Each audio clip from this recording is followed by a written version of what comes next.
Hello students, welcome to physics classes. आज class 10th chapter 3 mathematics दो चर वाले रैखिक समीकरण युग्म।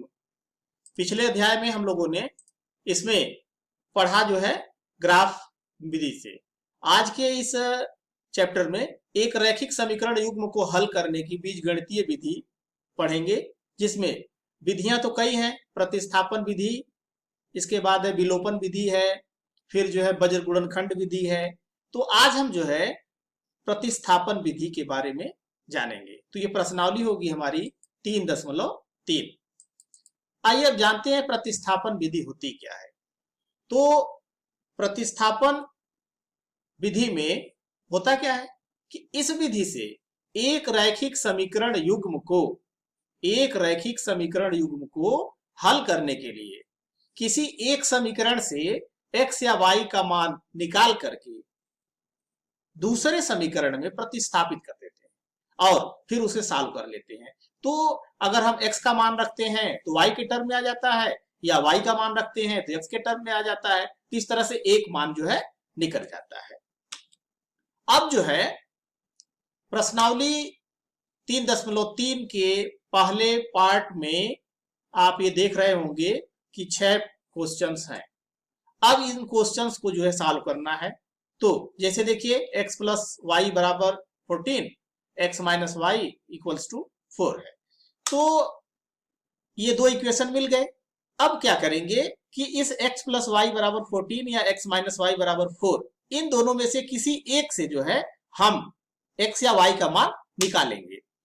तो समीकरण 1 से y बराबर 14 माइनस एक्स ये निकाल लिया। अब इसको समीकरण नंबर 2 में रख देंगे।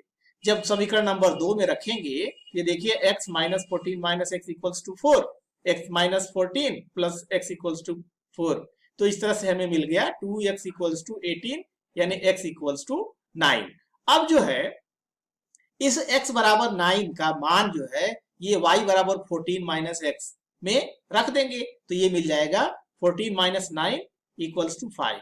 तो हमारा आंसर हो गया x equals to 9 and y equals to 5। इसी तरह से क्वेश्चन नंबर 2 में दोनों इक्वेशन है x s minus t equals to 3, s by 3 plus t by 2 equals to 6।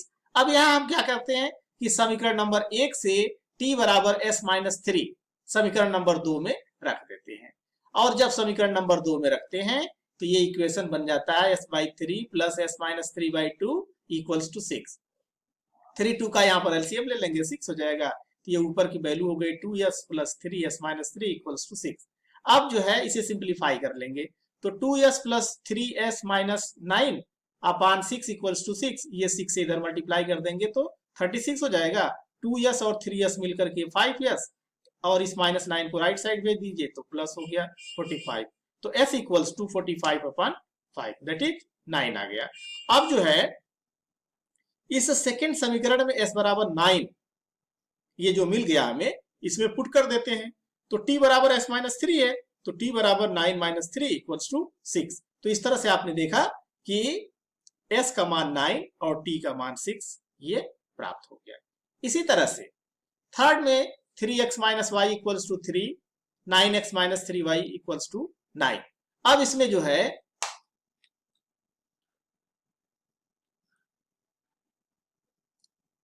ये 4 है, 0.2x plus 0.3y equals to 1.31 और 0.4x plus 0.5y equals to 2.3। तो अब यहां पर क्या करेंगे आप कि समीकरण 1 से 0.3 y बराबर ये 1.3 माइनस 0.2x से y बराबर ये मिल जाएगा। इसकी वैल्यू को हम इसमें पुट कर देंगे। जब इसमें पुट कर देंगे तो ये इक्वेशन कुछ ऐसे बन करके आ जाएगा कि 0.4x plus 0.5 into 1.3 minus 0.2x अपान 0.3। ये पॉइंट इसमें आ गए हैं, इसलिए इसका जो मल्टीप्लीकेशन करेंगे आप थोड़ा सावधानी से करेंगे। अब इसे जब सॉल्व करेंगे आप तो ये 0.02x इक्वल्स टू ये वैल्यू आ गई 0.04। अब x इक्वल्स टू ये डिवाइड हो जाएगा तो x की वैल्यू जो है 2 आ जाएगी। अब s बराबर 2 इसमें जो है पुट कर देते हैं। ये जो y बराबर 1.3 माइनस 0.2 x अपान 0.3 है, तो इसमें जब हम पुट कर देंगे तो ये आप देखिए कि इसकी वैल्यू आ जाती है 3। तो इस तरह से हमें जो इक्वेशन है यह प्राप्त हो गया, यानी आंसर x इक्वल्स टू 2 और y इक्वल्स टू 3 प्राप्त हो गया। अब 5वें पार्ट में है √2x plus √3y equals to 0, √3x minus √8y equals to 0। अब यहां पर भी आपको वही काम करना है। तो √3y equals to minus √2x से y की वैल्यू जो है ये हम पुट कर देंगे। जब पुट करेंगे समीकरण में तो ये देखिए वैल्यू जब आप पुट करेंगे तो y की जगह पर माइनस √2x अपान √3। अब √3 एलसीएम ले लेंगे तो √3 से इधर मल्टीप्लाई कर लेंगे तो √3x इंटू √3 प्लस ये 8 दूना 16 माइनस माइनस प्लस तो बराबर 0 आ गया। इस √3 को इधर भेज देंगे तो ये 0 हो जाएगा। अब ये √3 √9 हुआ 3 आ जाएगा और यहाँ √14 से 4 आ जाएगा तो 3x plus 4x equals to 0, यानी 7x इक्वल्स टू 0। तो x बराबर भी क्या होगा 0, क्योंकि 7 का मान तो 0 होगा नहीं कि यह नेचुरल नंबर है। तो इस तरह से अब x का मान जब 0 इसमें पुट कर देते हैं तो y का मान भी 0 प्राप्त हो जाता है। तो इसका मतलब हुआ x बराबर 0 और y बराबर 0, ये इसका मान हो गया। अब छठे पार्ट में इक्वेशन है 3x upon 2 minus 5y upon 3 equals to minus 2। Equation number 1, x by 3 plus y by 2 equals to 13 upon 6, ये है इक्वेशन नंबर 2। अब यहां पर समीकरण 2 से y बाई 2 बराबर ये मिलेगा तो इससे y का मान हो जाएगा 2 टाइम्स 13 माइनस 2x अपान 6, यानी ये आपका 2 से इसको कट कर दीजिए तो 2 3 जा 6, तो 13 माइनस 2x बाई 3 और इसे समीकरण नंबर 1 में रख देते हैं। तो जब समीकरण नंबर 1 में रख देते हैं तो ये वैल्यू मिल गई 3x अपान 2 माइनस यहां से मल्टीप्लाई कर लेंगे तो 13 5 65 और ये 3 3 9 नीचे आ गया और ये 5 2 जा 10। तो इस तरह से ये वैल्यू आ गई 3x by 2 minus 65 minus 10x by 9 equals to minus 2। अब इसे सिंप्लीफाई करते हैं तो 9 2 का एलसीएम ले लेंगे तो 18 हो जाएगा और इधर की वैल्यू आ गई 27x माइनस 130 माइनस 20x और इक्वल्स टू माइनस 2। अब ये सॉल्व करने पर आ गया 14x इक्वल्स टू 94, तो x इक्वल्स टू 94 अपॉन 47 2 आ गया। x का मान 2 निकल गया। जब x का मान 2 निकल गया तो यहाँ पर जो y equals to 13 minus 2x by 3 था, इसमें इसको पुट कर देते हैं। तो इसमें जब इसको पुट कर देते हैं तो ये y की वैल्यू आ जाती है 3। इस तरह से हमारा आंसर हो गया x इक्वल्स टू 2 और y equals to 3। Question number 2, 2x plus 3y बराबर 11 और 2x माइनस 4y बराबर माइनस 24 को हल कीजिए और इससे m का वह मान ज्ञात कीजिए जिसके लिए y बराबर mx प्लस 3। तो पहले आप क्या करेंगे, पहले आप जो है ये 2x प्लस 3y बराबर 11 और 2x माइनस 4y बराबर माइनस 24 इस इक्वेशन से प्रतिस्थापन विधि, यानी पहले इक्वेशन से आप जो है y का मान निकाल करके और दूसरे वाले में पुट करेंगे। तो जब दूसरे वाले में पुट करेंगे तो ये इक्वेशन बन के आ जाएगा 6x माइनस 44 और plus 8x equals to minus 72।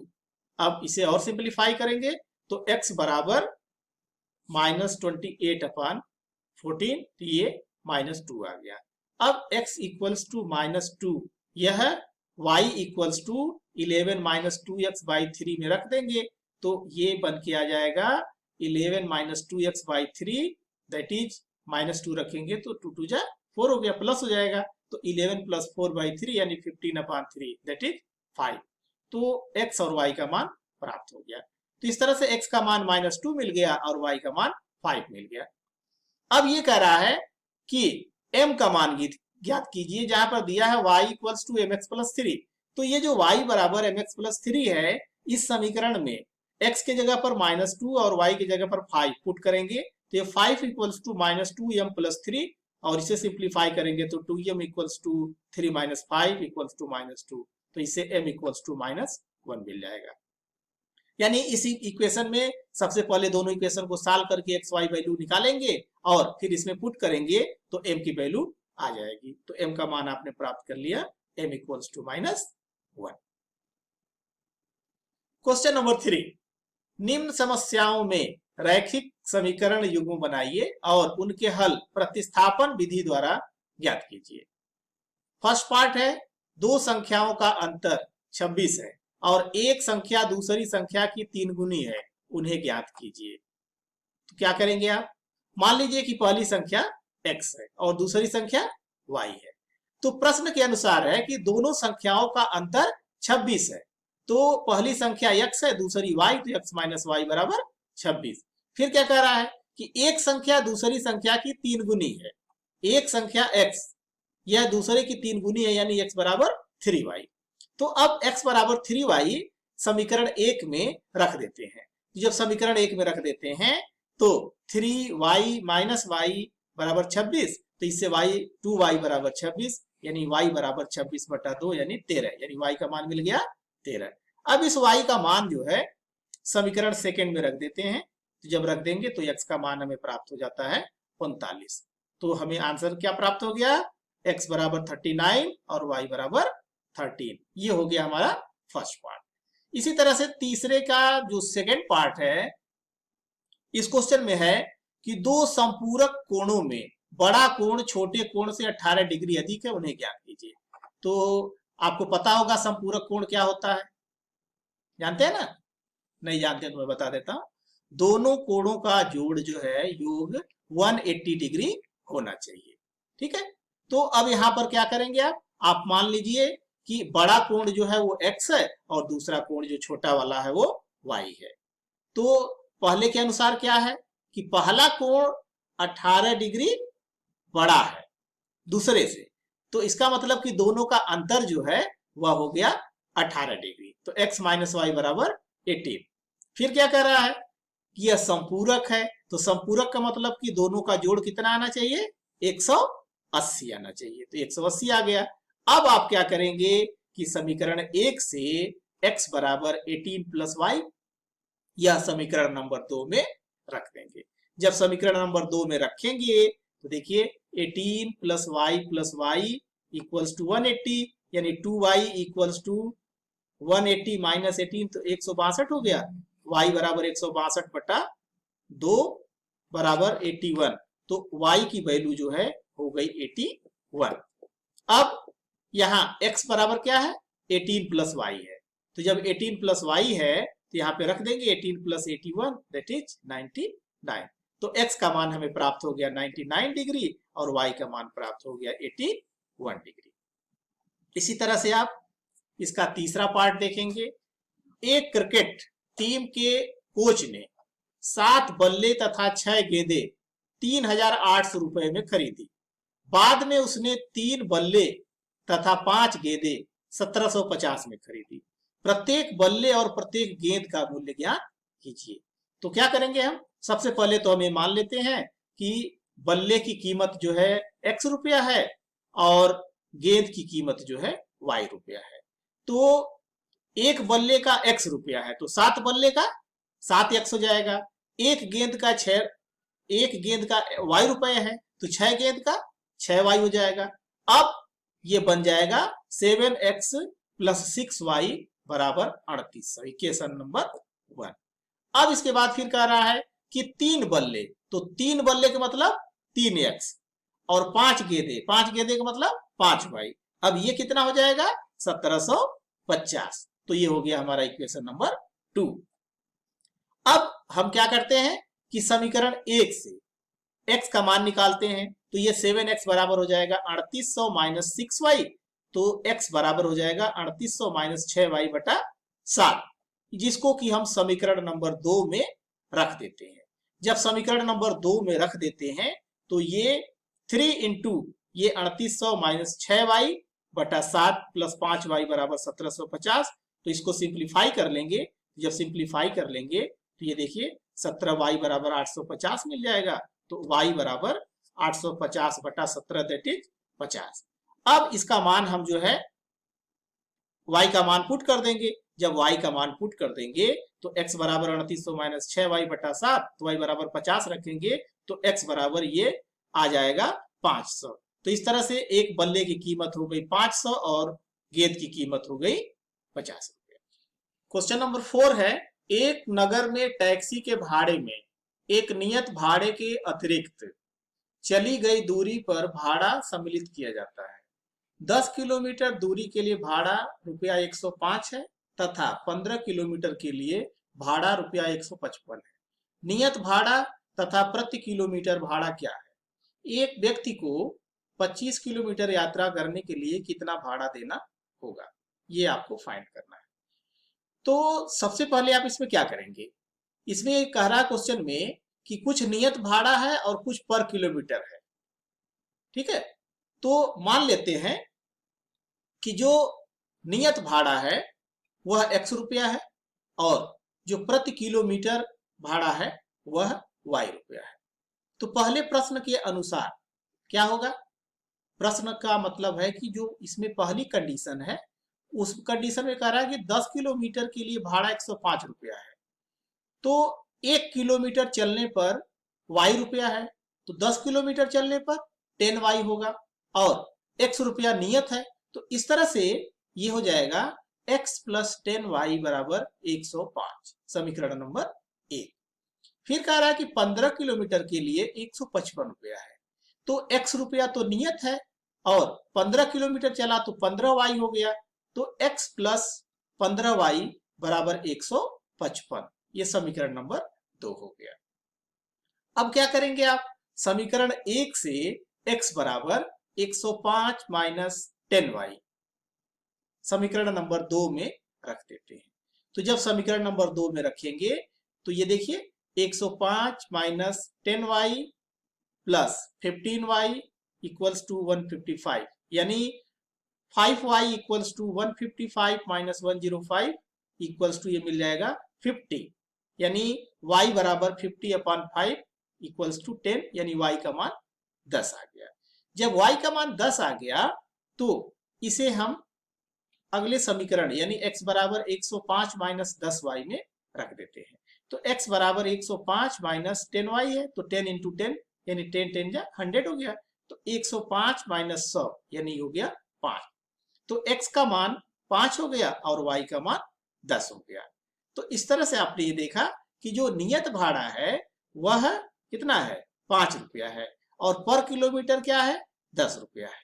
तो 25 किलोमीटर के लिए कितना होगा, नियत भाड़ा जो होगा वह x रुपया हो गया और 25 किलोमीटर के लिए 25y हो गया और y का मान कितना है 10 है, तो यानी ये वैल्यू हो गई 5 प्लस 25 गुणे 10 बराबर 5 और ये 25 दाम में 250, तो 5 और 250 मिलकर के हो गया 255, अर्थात 25 किलोमीटर के लिए उसे कितना भाड़ा पे करना होगा, रुपया 255। पांचवा क्वेश्चन है, यदि किसी भिन्न के अंश और हर दोनों में 2 जोड़ दिया जाए तो वह 9/11 हो जाती है। यदि अंश और हर दोनों में 3 जोड़ दिया जाए तो वह 5/6 हो जाती है, वह भिन्न ज्ञात कीजिए। तो आपको पता है कि भिन्न में अंश और हर होता है, तो अंश और हर होगा तो हम मान लेते हैं कि भिन्न का अंश जो है x है और हर y है, तो जो हमारी भिन्न है वह भिन्न क्या बन जाएगी x अपान y हो जाएगी।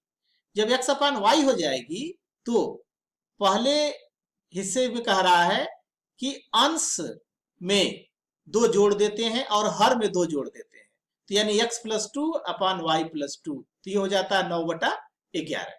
अब तिरछे गुणा करके इसको निकालेंगे तो 11 गुणे x प्लस 2 बराबर ये 9 इंटू वाई प्लस 2, इसको सिंप्लीफाई करेंगे तो 11x plus 22 equals to 9y plus 18, तो इससे मिल गया 11x माइनस 9y बराबर 18 माइनस 22, यानी 11x माइनस 9y बराबर -4, समीकरण नंबर 1 हो गया। फिर कह रहा है कि सेकेंड पार्ट में कि यदि अंश और हर दोनों में 3 जोड़ दिया जाए तो वह 5/6 हो जाती है। तो अब देखिए x plus 3 upon y plus 3, यानी 3 जोड़ा गया ना, तो x plus 3 upon y plus 3 बराबर 5/6। फिर यहाँ तिरछे गुणा करेंगे तो 6 इंटू एक्स प्लस 3 बराबर 5 इंटू वाई प्लस 3। इसको सिंप्लीफाई करेंगे तो 6x प्लस ये 6 त्रिक 18 बराबर 5 इंटू वाई 5y और 5 तिहाई 15। अब y को लेफ्ट ले आते हैं तो 6x माइनस 5y बराबर ये 15 और इस 18 को दाहिने ले जाते हैं तो माइनस हो जाएगा 15 माइनस 18। 6x माइनस 5y बराबर 15 माइनस 18 यानी 6x माइनस 5y बराबर माइनस 3, समीकरण नंबर 2। अब आपको समीकरण 1 और समीकरण 2 प्राप्त हो गए। तो अब आपको फिर क्या करना है, वही विधि प्रतिस्थापन लगानी है। तो समीकरण 1 से, समीकरण 1 क्या है, 11x माइनस 9y बराबर माइनस 4। तो माइनस 9y को अगर इधर भेजें तो प्लस हो जाएगा, तो 9y माइनस 4 हो जाएगा। x बराबर 11 से भाग हो जाएगा, यानी x बराबर 9y माइनस 4 बटा 11। और इसे क्या कहाँ रखेंगे, समीकरण नंबर 2 में। तो समीकरण नंबर 2 हमारा है 6x minus 5y equals to minus 3। अब जो है 6x माइनस 5y बराबर माइनस 3 है, तो 6 इंटू एक्स के जगह पर 9y minus 4 upon 11 minus 5 into y equals to minus 3। अब देखिए 6 से 9 में गुणा करेंगे, 6 9 54y, 6 से 4 में गुणा करेंगे, 6 चौको 24 और एलसीएम 11 है तो 11 पचे 55 माइनस 55y, फिर ये नीचे आ जाएगा 11, 11 से दाहिने माइनस 3 में गुणा कर देंगे तो हो जाएगा माइनस 33। अब 54y माइनस 55y, तो इसमें से घटाएंगे तो माइनस y बराबर माइनस 33 प्लस ये 24 बराबर माइनस 9। तो माइनस y बराबर माइनस 9, माइनस माइनस कट गया तो y बराबर 9। तो इस तरह से समीकरण x बराबर 9y माइनस 4 बराबर 11 में y बराबर 9 रखने पर क्या मिलेगा, x बराबर 9 इंटू 9 माइनस वाई माने 4 अपान 11। तो ये 9 9 81 माइनस 4 बटा 11 बराबर 77 बटा 11 यानी 7 हो गया। तो x का मान 7 हो गया और y का मान 9 हो गया। तो इस तरह से जो हमारी भिन्न है वह भिन्न कितनी हो गई, 7 बटा 9, 7 अपान 9 हो गई। छठा पार्ट है, 5 वर्ष बाद जैकब की आयु उसके पुत्र की आयु से 3 गुनी हो जाएगी। 5 वर्ष पूर्व जैकब की आयु उसके पुत्र की आयु की 7 गुनी थी, उसकी वर्तमान आयु क्या है। तो ऐसे क्वेश्चन को सॉल्व करने के लिए बड़ी सावधानी से आपको मानना पड़ेगा। तो मानते क्या है, मान लिया कि जैकब की वर्तमान आयु x और पुत्र की आयु जो है y है, ठीक है, मान लिया। अच्छा, अब 5 वर्ष बाद जैकब की आयु कितनी होगी, आज x है तो 5 साल के बाद कितना होगा, x प्लस 5 होगा, पुत्र का कितना होगा, y प्लस 5 होगा। अब पहले पार्ट में क्या दिया है कि 5 वर्ष बाद जैकब की आयु उसके पुत्र की आयु से 3 गुनी हो जाएगी। इसका मतलब हो गया कि प्रश्न के अनुसार जैकब की आयु जो है 3 गुणे पुत्र की आयु। तो जैकब की आयु कितनी है, x प्लस 5 हो गई, इक्वल्स टू 3 पुत्र की आयु y प्लस 5। तो इस तरह से x plus 5 equals to 3y plus 15। तो इधर 15 हो गया, 3y इधर आ गया, x माइनस 3y बराबर 10 हो गया। तो इस तरह से मिल गया हमें समीकरण नंबर 1। अच्छा, फिर सेकंड में क्या कर रहा है कि 5 वर्ष पूर्व जैकब की आयु उसके पुत्र की आयु की 7 गुनी थी। तो आज जो है उसकी आयु x वर्ष है, ठीक है। तो 5 साल पहले कितनी रही होगी, x माइनस 5 x प्लस 5, 5 साल कम रही होगी ना, तो x माइनस 5। इसी तरह से पुत्र की भी आयु y माइनस 5। फिर इस प्रश्न के हिसाब से उस समय इसकी आयु जो है पुत्र की आयु की 7 गुनी थी, यानी जैकब की आयु बराबर 7 गुणे पुत्र की आयु। तो जैकब की आयु x माइनस 5 और पुत्र की आयु 7 इंटू वाई माइनस 5। अब ये x माइनस 5 बराबर 7y और 7 पचे 35 माइनस y को इधर ले आएंगे तो x माइनस 7y और बराबर इधर हो जाएगा 7 पचे 35 -35 और +5 तो -30। तो ये हो गया समीकरण x - 7y बराबर -30, समीकरण नंबर 2। अब जो है समीकरण 1 से x बराबर 10 + 3y समीकरण 2 में रख दीजिए। जब रख देंगे तो 10 + 3y - 7y बराबर -30, तो 10y + 3y - 7y बराबर -30। y को एक तरफ कर लीजिए तो -4y बराबर हो जाएगा -30 - 10 यानी -40। -4y बराबर -40, माइनस माइनस कट जाएगा और y बराबर 4 से भाग हो जाएगा तो y बराबर 10। तो y का मान प्राप्त हो गया। जब y का मान प्राप्त हो गया तो x बराबर क्या मान लिया था आपने, 10 + 3y आया था। तो 10 + 3 × 10 अर्थात 10 + 30 यानी 40 हो गया। तो इस तरह से जैकब की वर्तमान आयु x माना था आपने, तो x ये कितना हो गया, 40 वर्ष हो गया, और पुत्र की आयु 10 वर्ष। तो ये देखिए इस क्वेश्चन में आपने बहुत ही आसानी से सॉल्व कर लिया कि जैकब की आयु 40 वर्ष हो गई और पुत्र की आयु 10 वर्ष हो गई।